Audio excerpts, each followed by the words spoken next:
Ada berita penting bagi seluruh masyarakat Indonesia, para pemilik akta kelahiran dan kartu keluarga di seluruh Indonesia. Ada kabar terbaru serta ada kabar gembira dari pemerintah kepada para pemilik akta kelahiran dan kartu keluarga.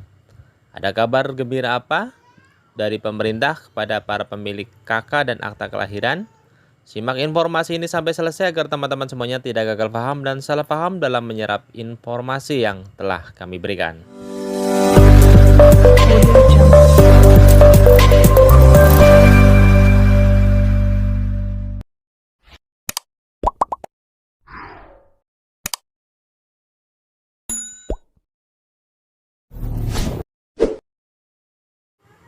Halo semuanya, Assalamualaikum warahmatullahi wabarakatuh. Salam damai untuk Indonesia. Berjumpa lagi dengan Rano Entertainment.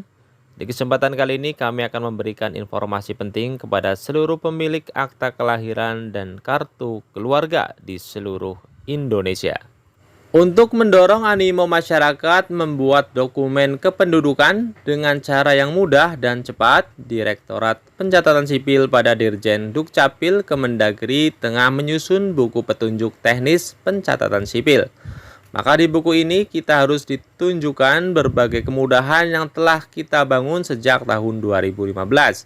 Dukcapil sudah mendorong memberikan berbagai kemudahan yang kita bungkus dengan 14 langkah besar Dukcapil, kata Dirjen Dukcapil Zudan Arif Fakrullah dalam arahannya melalui Zoom meeting pada fokus grup discussion kegiatan evaluasi peningkatan cakupan akta kelahiran dan penyusun buku petunjuk teknis pencatatan sipil. Zudan kemudian secara detail menjelaskan berbagai kemudahan yang telah diberikan Dukcapil dalam pelayanan administrasi kependudukan. Yang pertama, pelayanan terintegrasi dalam satu paket 2-in-1 hingga 6-in-1. Minta satu dokumen bisa dikasih banyak, jelas Zudan seraya memberikan contoh konkret.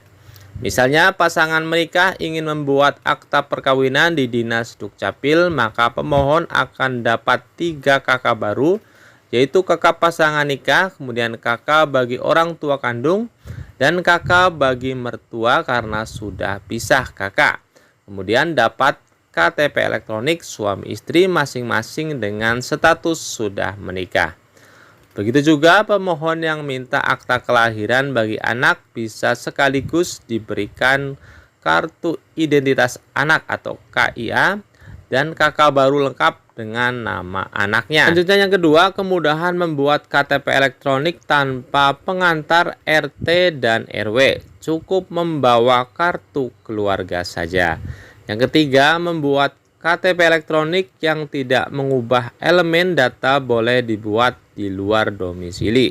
Sekarang kita kembangkan mengurus dokumen secara online dari luar domisili. Keempat, surat pernyataan tanggung jawab mutlak SPTJM untuk percepatan cakupan akta kelahiran. SPTJM diawali tahun 2018 bila masyarakat mau mengurus akta lahir tapi tidak punya surat kelahiran atau buku nikah atau akta perkawinan, tetapi orang tuanya statusnya sudah menunjukkan sebagai suami istri dalam kartu keluarga, maka cukup membuat SPTJM. Contoh, penduduk usia 56 tahun mau buat paspor untuk umroh. Syaratnya membuat akta lahir harus ada buku nikah kedua orang tua. Tapi orang tua sudah meninggal dan buku nikah dicari tidak ketemu. Itu bisa diselesaikan dengan SPTJM.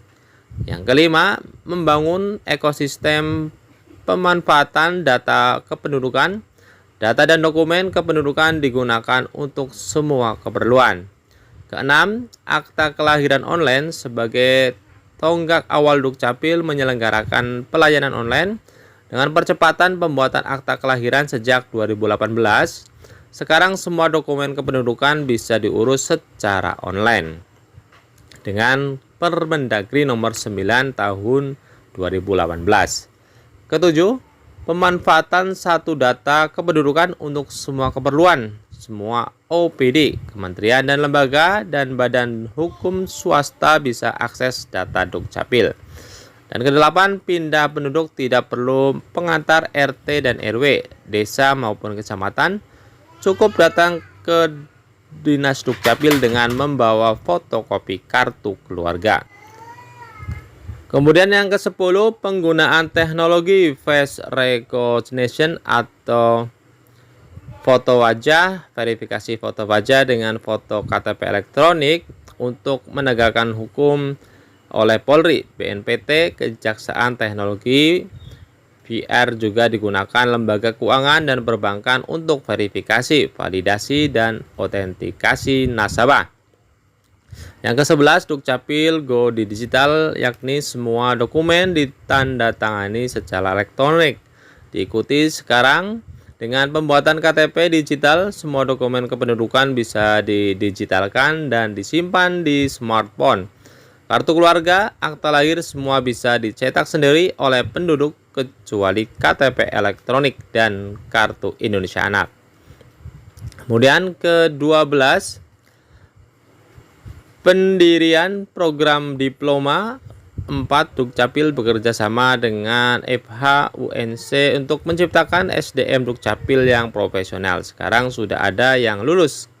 Ini kita optimalkan. Yang ke-13, tindakan afirmatif, kemudian pelayanan berupa jemput bola, pelayanan gotong royong.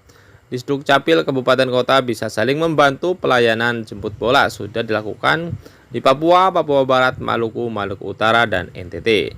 Dan ke-14, pemberian identitas untuk semua usia sesuai dengan saran dan arahan Presiden Joko Widodo, yaitu KTP elektronik dan kartu identitas anak. Berikut ini adalah pelayanan dari Dukcapil, yaitu untuk pelayanan pertama adalah pelayanan 2-in-1. Layanan ini diperuntukkan bagi warga pendatang dari luar daerah yang pindah ke suatu daerah dengan membawa SKP WNI dari Dinas Dukcapil, daerah asal tempat tinggal.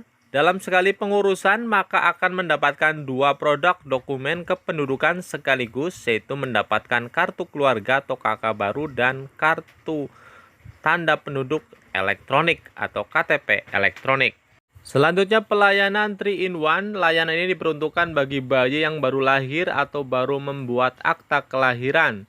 Dalam sekaligus pengurusan maka akan mendapatkan 3 produk dokumen kependudukan sekaligus, yaitu kutipan akta kelahiran, kemudian kartu identitas anak, dan yang ketiga kartu keluarga. Dan jangka waktu penyelesaian yaitu sehari mesti jadi. Tarif pelayanan dipastikan gratis. Selanjutnya layanan 3-in-1. Layanan diperuntukkan bagi penduduk yang telah meninggal dunia dan keluarga yang ditinggalkan. Dalam sekali pengurusan maka akan mendapatkan 3 produk dokumen kependudukan sekaligus, yaitu yang pertama kutipan akta kematian, kedua kartu keluarga baru, kemudian KTP elektronik pasangan suami istri, status cerai mati. Dalam jangka waktu penyelesaian sehari mesti jadi. Dan tarif pelayanan gratis. Selanjutnya pelayanan 4-in-1. Layanan ini diperuntukkan bagi pasangan suami istri yang ingin pisah kartu keluarga atau KK dengan orang tua dan memulai hidup baru. Dalam sekali pengurusan maka akan mendapatkan 3 produk dokumen kependudukan sekaligus, yaitu kartu keluarga atau KK pasangan suami istri, kemudian KTP elektronik pasangan suami istri status kawin, kemudian kartu keluarga atau KK orang tua laki-laki dan kartu keluarga atau kakak orang tua perempuan. Selanjutnya layanan 5-in-1. Layanan ini diperuntukkan bagi pasangan suami istri non-muslim yang ingin mulai hidup baru dan mencatat perkawinan mereka secara resmi. Dalam sekali pengurusan maka akan mendapatkan 5 produk dokumen kependudukan sekaligus. Yang pertama kutipan akta perkawinan pasutri, kemudian kartu keluarga, kemudian KTP elektronik pasutri status kawin, kemudian kartu keluarga orang tua laki-laki dan kartu keluarga orang tua perempuan. Itulah kabar gembira, kemudahan-kemudahan yang diberikan oleh Dukcapil kepada masyarakat yang ingin mengurus dokumen kependudukan, tidak ribet lagi dan dipastikan gratis ya untuk pengurusannya. Terima kasih, semoga informasi ini bermanfaat. Wassalamualaikum warahmatullahi wabarakatuh.